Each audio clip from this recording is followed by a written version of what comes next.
Hello everybody and welcome to my channel. Go ahead, hit the like, hit the share. This video is going to be a little impromptu. It's going on a tip that I got via my Instagram, and I'm going to just see where it takes me. The last video I did was on Barry Hankerson, and this may give just a little bit more insight.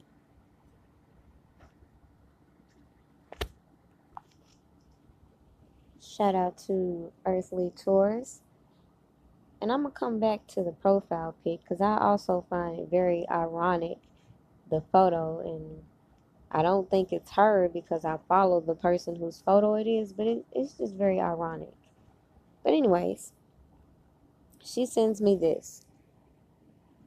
Berry Gordy files $250 million libel suit against New York Daily News. In 1994, they had printed an article that suggested he had sex with a 14-year-old boy, was in a threesome, and urged some female singers to have abortions. The suit, whose names Daily News columnist George Rush and writer Tony Turner. Sound familiar? Like a Jim Derogatis, right? The suit filed in Los Angeles Superior Court also names Daily News columnist George Rush and writer Tony Turner in the suit. Turner reportedly made the allegations in a proposal for a book he plans on having published. So, long story short, whoever was representing Barry Gordy got wind of this little book bullshit these two publishers had cooked up on the side, filed a lawsuit, and nipped that in the bud. So my thing is, why wasn't the people with R. Kelly's camp not doing the same thing? Everybody's on the internet right now playing the blame game, but we're not looking at the right people. So with that being said, Berry Gordy was with Motown, right? If you remember, Barry Hankerson was married to Gladys Knight. It was Barry Hankerson that convinced Gladys Knight to leave her group. Just something to think about.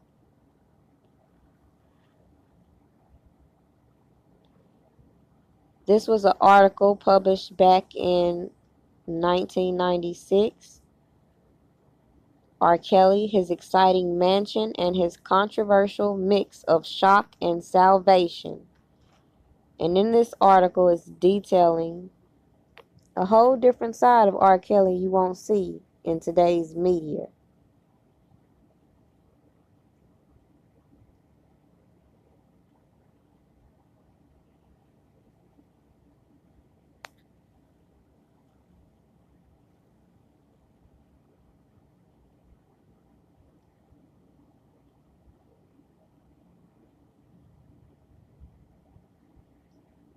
This is an excerpt from it. It says, Kelly also realizes that as a result, he sometimes comes across to people who are not used to mixing salvation with sex as the major confused artist in the music industry. After all, the same man who boasts that he has popularized the art of bumping and grinding so much that even the Statue of Liberty has partaken in the erotic art, also talks extensively on songs and in concerts about religion and making it to heaven to be with his mother, Joanne Kelly, who died of cancer in 1993. This is the type of stuff they won't tell you in the mainstream media because they want to continue to demonize him. But R, short for Robert, Kelly says he is not confused. It's a smooth balance of the secular and the sacred, he says, that has not only made his first two albums chart toppers and his, I can't even see that, his third album #1 debuter on the charts, When my mom passed, she went to heaven. I truly believe that, Kelly says. The only way I'm going to see her again is if I make it to heaven. But at the time, I realized that there's nothing wrong with a little bumping and grinding. None of us would be here if it wasn't for it.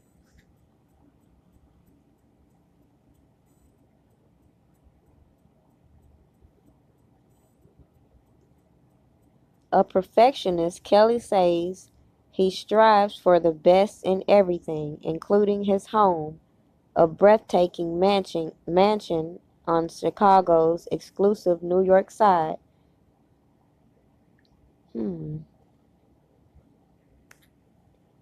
Skip down some more.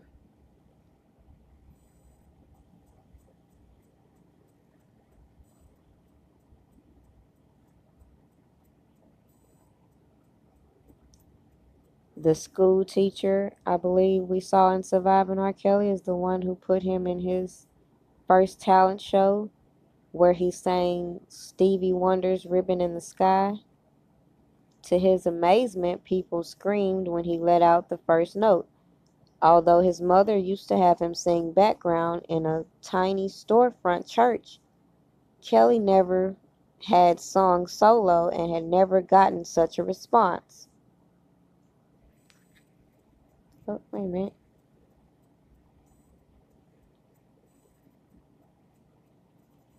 Kelly went on to take music and voice lessons and bought a cheap electric keyboard, which he played while singing on street corners, sometimes eating hundreds, hold on, yeah, eating hundreds of dollars in a day. No, earning hundreds of dollars in a day. I'm sorry, this is so blurry. Kelly eventually formed um, a local group, MGM, but he didn't get his big break until he auditioned for a gospel musical and caught the ear of producer Barry Hankerson. This was in 1990. Okay, so here we go. Here go the story. So in 1990, here comes Barry Hankerson.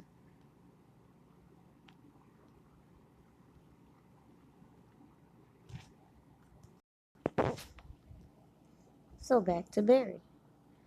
It leaves you to wonder, why did none of these people act in the same way that every other celebrity would act to shut down false allegations? Instead, what we saw was this individual continue to leak information, stories, tabloids to feed the media frenzy. But nobody ever questioned his background. And why is that?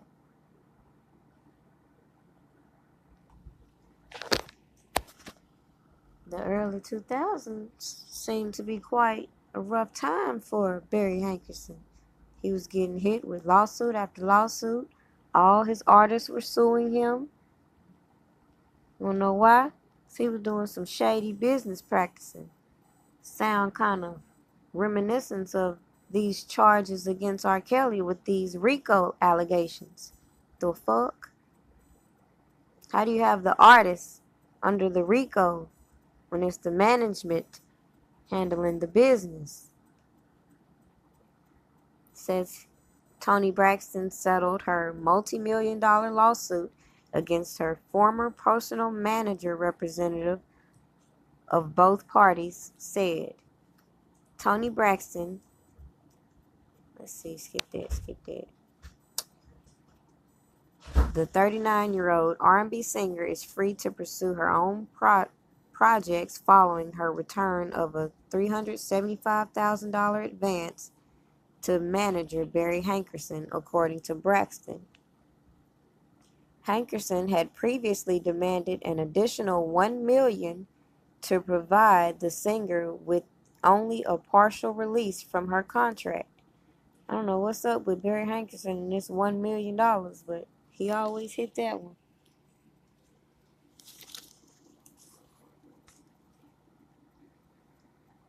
Braxton's lawsuit claimed that Hankerson owed her at least $10 million for dirty dealings that caused her to abandon a long relationship.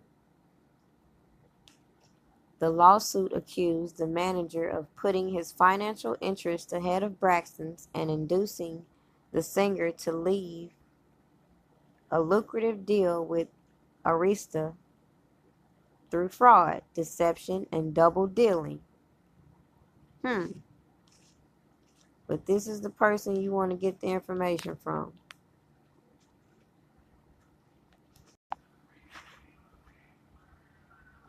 And oh, how they conveniently miss all the headlines of Aaliyah's uncle ordered to pay millions after his ex exposed his harmful revenge. Like, he was going around telling people she had HIV. He basically tried to blow up her car.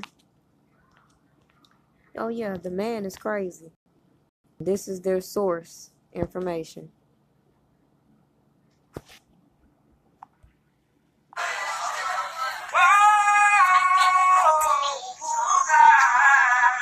Yes, sir. Girl, you shot me down to my knees, yeah. You love for me, and I'm holding on to a rope that you will return. Although I feel I've lost you forever, I will believe that you still love me. Girl, say you do, say you do, say you do. Say you still love me, sure. You shot me in the heart. Oh, yeah. So, here comes Julius, the A&R, and he got some new music from R. Kelly.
That's it, y'all.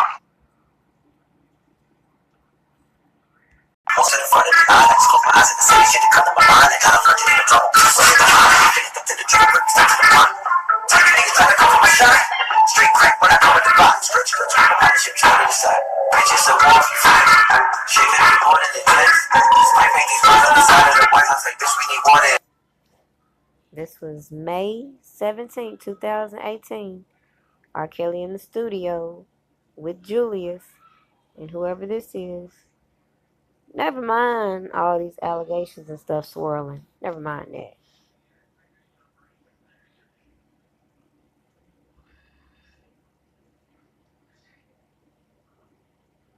So I keep hearing everybody talking about Mo this, Mo that. All I know is the people around him didn't have his back.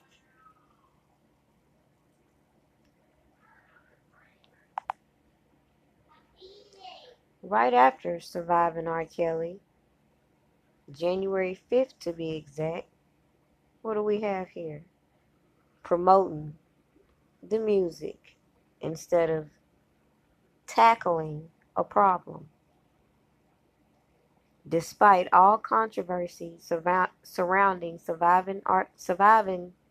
I can't even get my words right.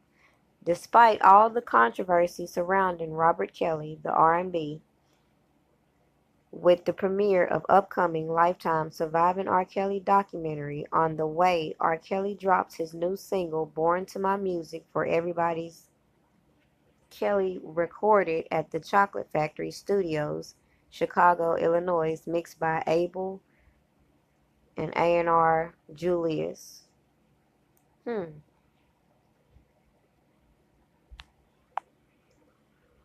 From there, you have R. Kelly retaliates by threatening to expose accusers on new website, Surviving the Lies.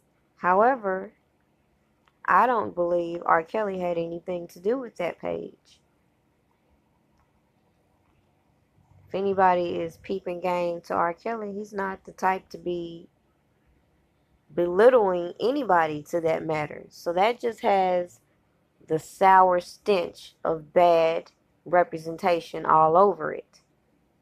And them thinking they could intimidate these girls instead of handling things as they should.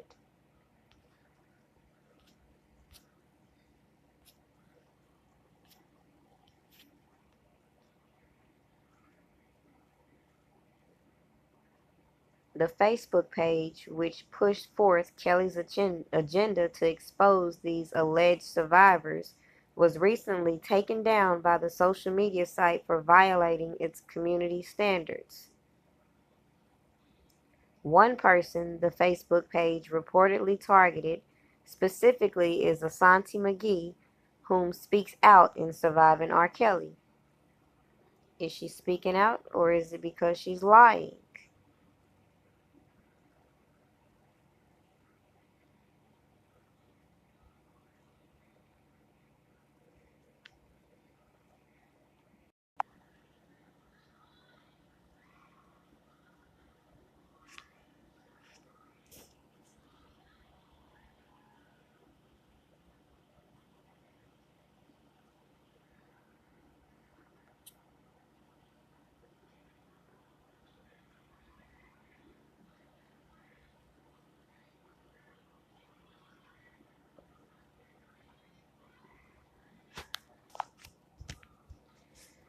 When you following goofy ass pages, you'll find yourself in the midst of goofy ass shit.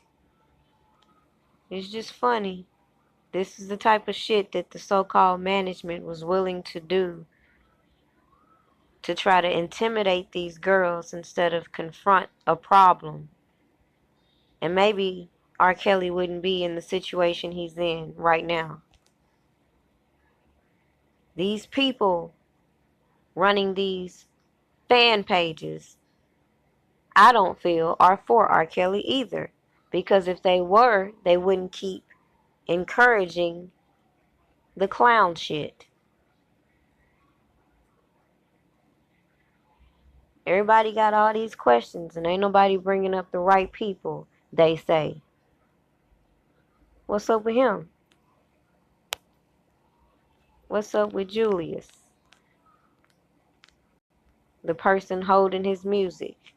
What's up with all these people that were listed as enablers that have been allegedly cooperating with the FBI?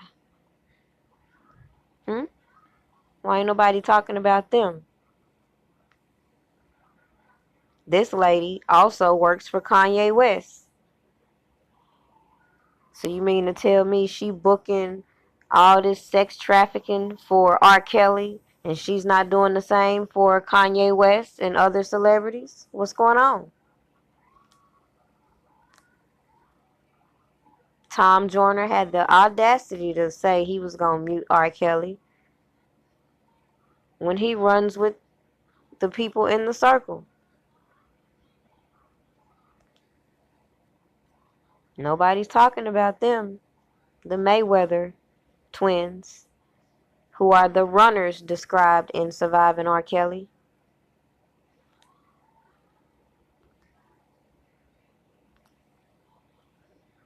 Nobody's talking about Bubba.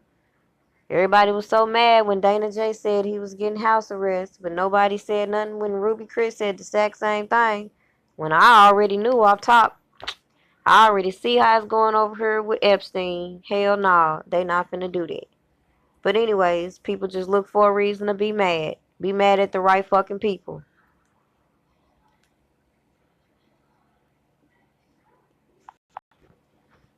So back to this message that brought me to this video.